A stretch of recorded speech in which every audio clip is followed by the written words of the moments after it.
And we begin tonight.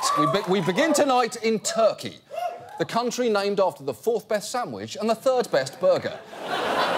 Turkey's leader, President Erdogan, is an important ally to the US, but quite a controversial figure at home. Erdogan has been a divisive leader, to say the least. There has been, obviously, cases of police brutality, charges of massive corruption on his part. Suspicious financial dealings, calling to intimidate newspaper editors, telling their family members how they should hide large sums of money. OK, well, that last one is easy. If you want to effectively hide large sums of money, I've got two words for you. Velcro wallet. No one will ever suspect there is any money in one of those things. Done. You are welcome. Well, Erdogan recently unveiled his latest polarising project, and it is a doozy. The Turkish president has unveiled his new presidential palace amidst huge controversy. Opposition politicians have mocked the extravagance of the palace, which has 1,000 rooms and is understood to have cost more than €270 million. 1,000 rooms? That is impressive, because after 500 rooms, you must be straining to think of what to do with them. And this is my giant room full of tapioca pudding. On your left is the Pivenary, where you will find 12,000 photographs of Jeremy Piven. It's the world's largest collection of photos of Jeremy Piven outside of Jeremy Piven's house. And finally, over here is my room. It's a room where I watch the movie The Room. His whole palace is insane. It is situated on a 1.6 million square feet of land. And this is what drives the price up, it's in an excellent school district. Actually, the palace's location has been genuinely controversial. Environmentalists are angry that the complex has been built on one of the city's best preserved green spaces and that hundreds of trees were cut down. Now, to be fair, Erdogan offset that environmental impact by buying a soda stream. So, no more wasteful cans of seltzer for him. We're square. But Erdogan is not relenting to his critics, even saying no one can prevent the completion of this building. If they are powerful enough, let them come and demolish it. And that takes some balls, which is actually doubly impressive considering that a few years back, he had his balls stomped on by a horse. And, hey, don't you dare feel sorry for that man. Remember, he has 1,000 rooms in which to nurse his crushed balls. And to that Turkish horse, I say this. You should not step on people's balls. But in this solitary instance, kudos, horse. Kudos. So let's move on. Let's move on to some local news. Citizens of New York recently got an exciting internet opportunity. The city's top-level domain, .nyc, is now available to all New Yorkers. That's right. New Yorkers are now eligible to purchase .nyc domain names, because sometimes a Wesleyan alumni email address isn't enough to let people on the internet know you live in Brooklyn. There was an immediate rush to register web addresses, even from ex-mayor Michael Bloomberg. The law firm representing Bloomberg's foundation purchased several hundred .nyc addresses related to his name. Some are normal, like official Mike Bloomberg.nyc, but some aren't as flattering, like Mike Bloomberg is a dweeb.nyc or Mike is too short.nyc. Many others were vulgar.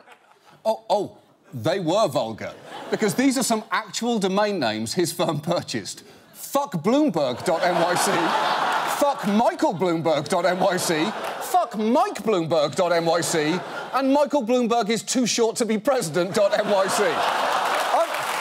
I'm guessing, it's just a thought, but I'm guessing this all began with Bloomberg walking up to his staff and saying, "What do people like to say about me?" And after about 400 suggestions, saying, "OK, stop, let's just buy all of them." However, it turns out he left a few on the table. For instance, while he did get Michael Bloomberg is a wiener.nyc with an EI, the IE version is still available. Or it was available because, to be honest, we bought it. And we are currently using it to host a single photograph of Bloomberg with a possible erection during a Hurricane Sandy press conference. So we're not wasting it. Also, full disclosure, we also bought tiny Mike Bloomberg.nyc host an image of him sleeping in a Matchbox bed using a cotton ball as a pillow. Shh! You'll wake him. He's so tiny. And finally, we also got Bloomberg eats baby corn as if it's real corn.nyc. And none of these domain names are for sale, Bloomberg. You might have bought 3 elections, but you can't have these.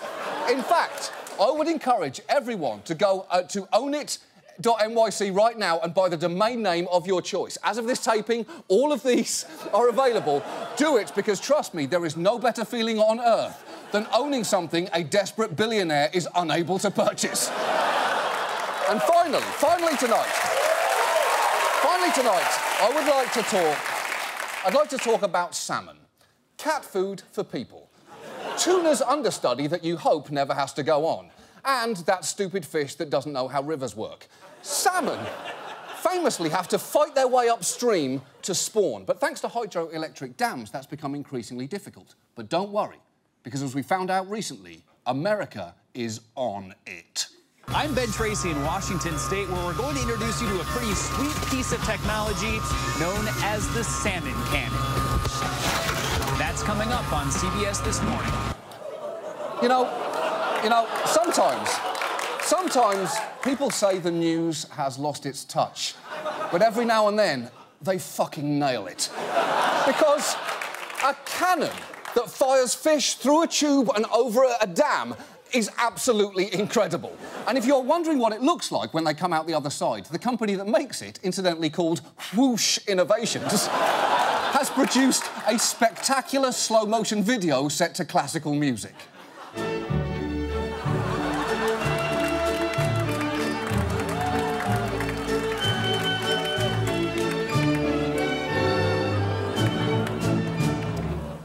In your darkest moments of despair, when you see a world torn apart by war, I want you to remember that video and think, we can do great things.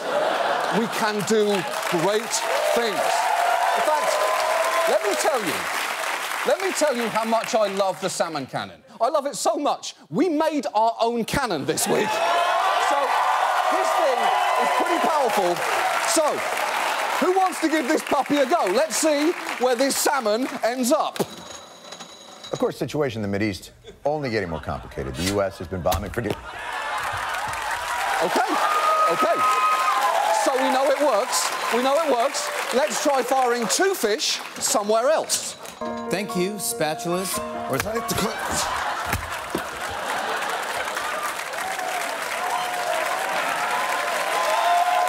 Very nice. Let's try something a little more difficult. You took my daughter from me. What did you expect? I'm not trying to deny it, but I don't remember. Oh, that's convenient. It cost me your love.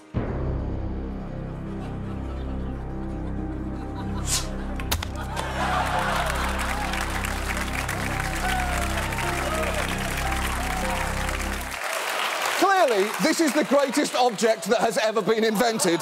So I am emptying this bucket, and let us see how big we can go on this thing. Welcome back. I'm Michelle Beadle. Incredible footage coming out of Houston Rockets practice where Dwight Howard was injured making a block. Howard broke 2 fingers and is expected to miss... Members of the Obama administration temporarily... There's a new report about Iran's nuclear program, and it seems... And that's why it's so important that we support... What the? Correct pancake breakfast. Olive oil. Hashtag. Interesting how in this day and age... Cut, stop. Archie, awesome. Except it's bleep, squawk, bloop. Stick to the script because I have... I'm glad they didn't ask us to come down. It gets better. In the Broadway play, the real thing...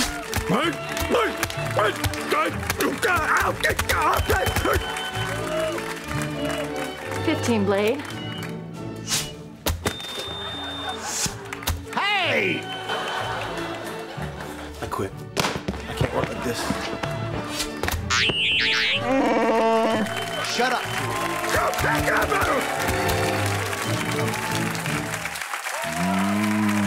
Salmon. Moving on.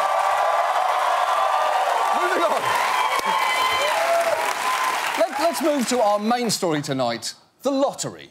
It's the second best use of magic marker on ping pong balls after Kermit the Frog's eyes. Now, this past week saw a huge Mega Millions draw. A big winning lottery ticket was sold in New York. Lots of people around here have been peeking at their lottery tickets this morning. And the Mega Millions mystery this evening, that $321 million jackpot. The search for the winner is on tonight. Well, the winner shouldn't be too hard to find. If someone at your work this week marched in and told everyone to go fuck themselves before flipping their desk over and storming out, that's probably your winner right there. But don't worry if you didn't hit the jackpot. You will frankly have an unbelievable number of other opportunities to play. 44 states currently have lotteries, and you can't have missed the commercials, featuring everything from a ping-pong ball thunderstorm to a furry dressed as a cat playing with a ball of money to a weird lucky man who, for some reason, decided to spend his lottery winnings terrifying a penguin by taking it hang gliding. That is a bizarrely specific use of a big lottery win. Look, if my numbers come up, I'm strapping a penguin to my chest and I'm taking to the skies. Fuck you, evolution, I decide who flies. That's my choice. My choice. Lottery commercials. Lottery commercials are incredibly seductive, and they're also everywhere. States spend $500 million on them every year, and the reason they do that is that the lottery is a massive moneymaker for them. Last year alone, lottery sales totaled about $68 billion. $68 billion. That's more than Americans spent last year on movie tickets, music, porn, the NFL, Major League Baseball and video games combined. Which means Americans basically spent more on the lottery than they spent on America. And if you think about it, it's a little strange for the government to be running what is basically a gigantic gambling business. But we don't think about lotteries like that, perhaps because they're sold to us more as charitable foundations. $3 billion for education opens a lot of doors. The Tennessee Lottery. Game-changing, life-changing fun. Education matters to Oregonians. That's why over $5 billion in lottery dollars have gone to support public education. The Oregon Lottery, it does good things. Every time you play a New York lottery game, a portion of your sale goes to aid New York State school children, just like them. New York Lottery, everybody wins. Thank you for being a friend. Those ads are basically implying that anyone who does not play the lottery is selfish. Hey, what do you want to educate these harmonising children, you fucking monster? So let's take a look at those slogans. Everybody wins, the lottery does good things, and it's game-changing, life-changing fun. Is it, does it, and do they? Let's start with the basics. The lottery generates $68 billion in sales a year. So where does that money come from?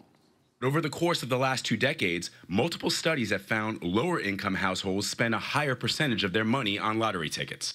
OK, that kind of makes sense. Lots of people like to gamble, and for lower-income households, the lottery is an affordable way to do it. You know, generally, when wealthy people want to take risks with their money, they either choose to invest in the stock market or they leave their wife for Amber without signing a prenup, because Amber's forever. Besides, she just gets you.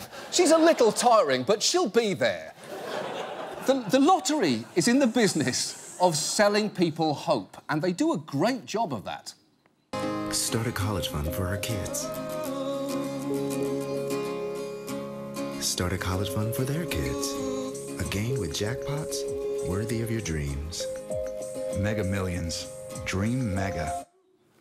That feels like an ad for a mutual fund. But crucially, the lottery is not an investment, because it's worth mentioning that those mega dreams are mega unlikely to happen. What are the real chances of winning? A lousy 1 in 176 million. Winning the Mega Millions is akin to getting struck by lightning at the same time you're being eaten by a shark. OK. That is both an evocative image and an amazing pitch for a movie. OK, so there's this guy, he's getting eaten by a shark, see? Lightning hits him, he switches minds with the shark wins the lottery. It's Freaky Friday meets Jaws. I'm calling it Slum Shark Gillionaire. Slum Shark Gillionaire. Channing Tatum has passed. Now, the lottery does have some smaller games and prizes where the odds are a little better, but even then, it pays out a much lower percentage of its revenues than even horse racing. And the worst part is, when you lose the lottery and you're angry with your ticket, you don't even have the satisfaction of knowing that it'll be turned into dog food. And yet, we are still drawn to the lottery, partly because we're told to ignore the odds. It's your dream. Anything can happen. Dream, play, win. Hey, you never know. Power your dreams for just $2. Those ads are so effective. In the time it took you to watch that montage, I went out and bought all of these lottery tickets. Someone's got to win. It might as well be me. But even when people do win big, things have a tendency to go south fast. We've all seen tragic headlines about lottery winners like a lottery winner blows through 27 million, lottery winner found dead in bed, or brother hired hitman over 16 million jackpot win. It seems winning the lottery can be like marrying Tom Cruise. Sure, it seems amazing in your mind. You might even dream about it happening one day. But if it actually does, 5 years later, the magic will be over, you'll be estranged from your family, and you will have seen things you can never unsee. Never.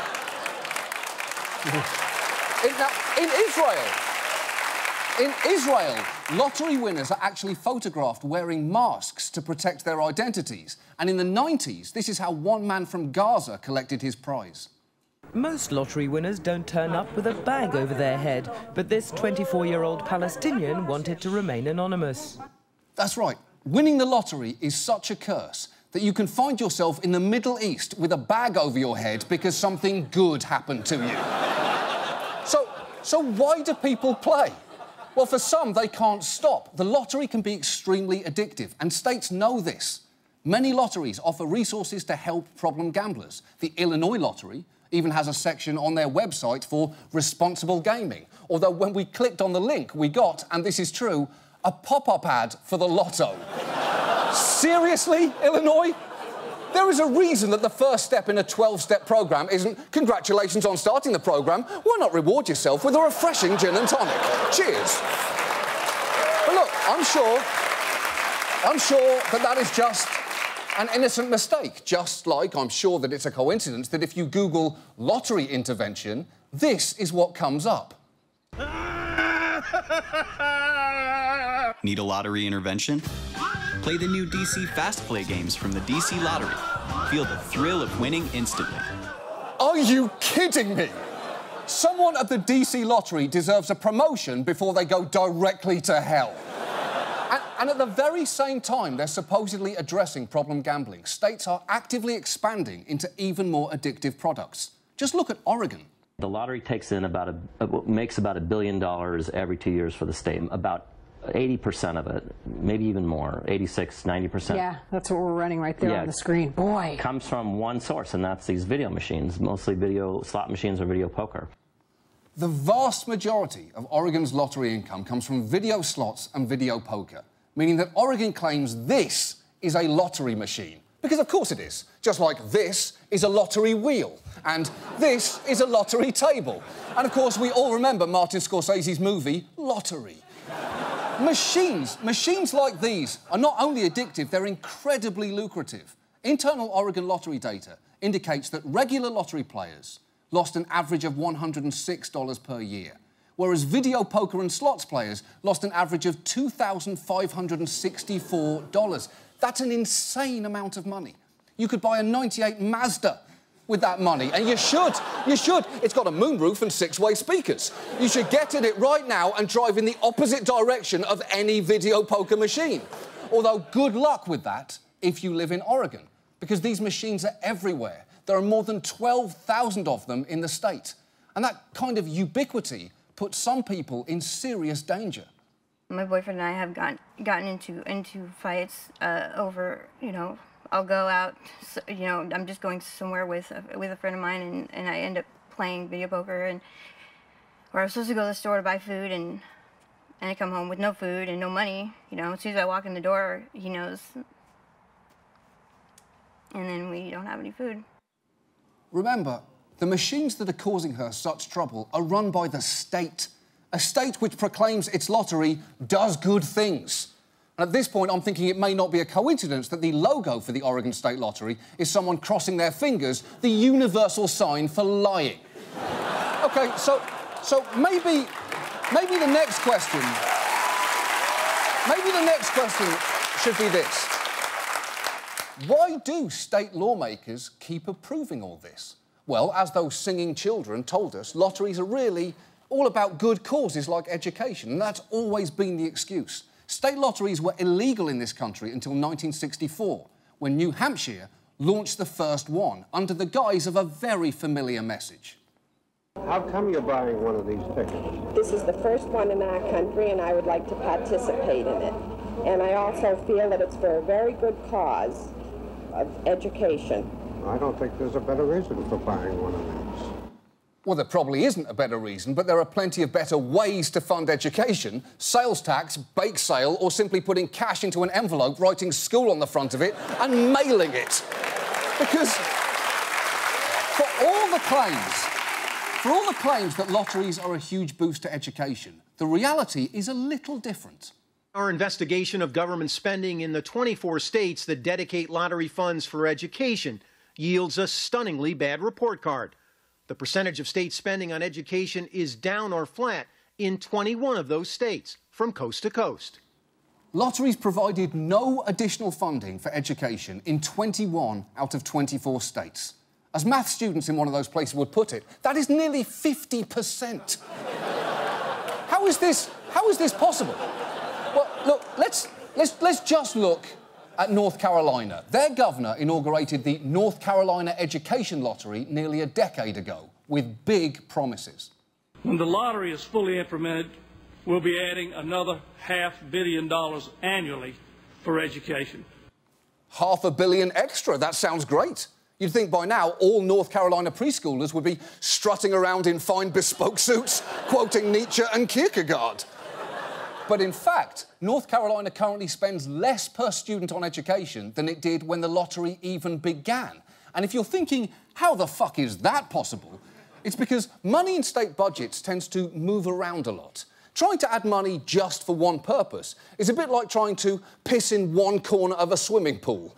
It's going all over the place, no matter what you claim. And let me give you just a narrow example. In 2012, North Carolina used $100 million of lottery money for school construction. But that didn't mean the school construction budget was $100 million bigger than it would have been. Because while that money was flowing in, other money was flowing out. A portion of corporate income taxes used to go toward construction, but when the lottery passed, that tax money went away, substituted with lottery revenue. And where did that corporate tax money go? Who knows? There's not even a warm spot where it once was. But in a completely unconnected development, North Carolina plans to cut corporate taxes substantially over the next few years. So thanks for playing the education lottery, North Carolina. Better luck next time. But despite all this, states are not only keeping faith in lotteries, they're doubling down and trying to reach new players by putting it on your cell phone. Illinois launched an app this year to let you buy tickets on your phone, which is terrifying. Because we all know that if, starting right now, your mother could play the lottery as easily as she plays Candy Crush, in 3 weeks she'd be preparing Thanksgiving dinner over a trash can fire.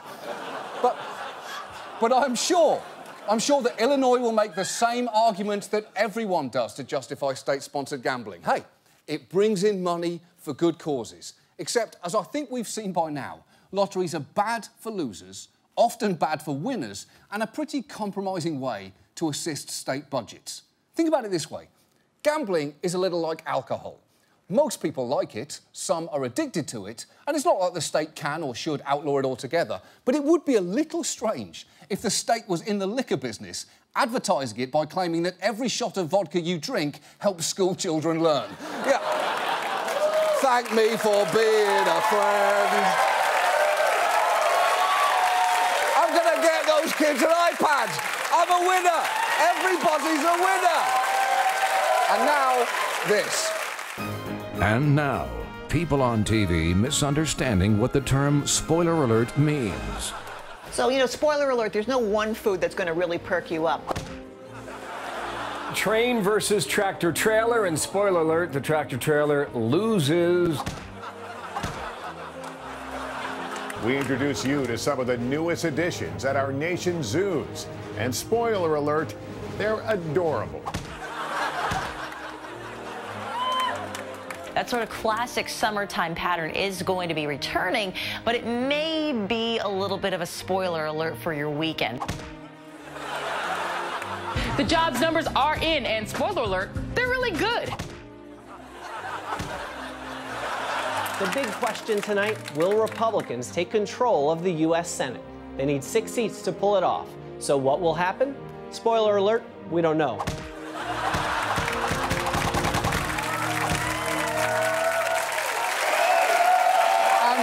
Tonight. Finally, I have some good news and some bad news. The bad news is this is our final show of the year. The good news is we will be back in 2015, which, frankly, that seems like a poor decision on HBO's part, but we're not complaining.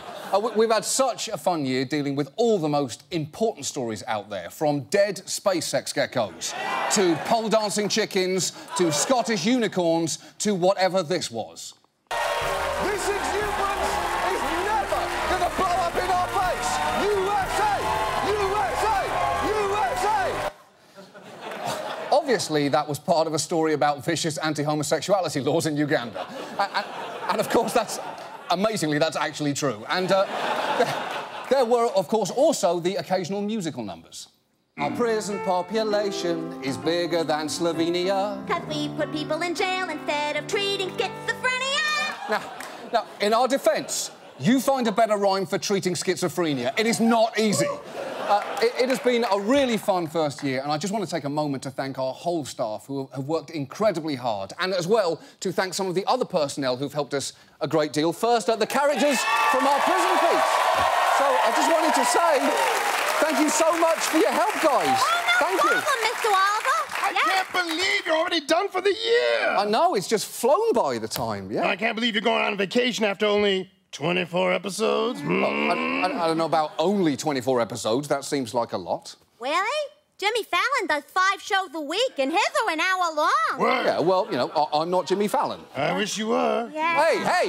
Amazing. Yeah, okay. Total entertainer. Yes. Quadruple threat. Yes. He's so handsome, too. Okay, All-American good look. I get it. I get your point. You're like Jimmy. I get it. Well, I just wanted to say thank you to you guys. You look transfixed by the idea of him. Yeah.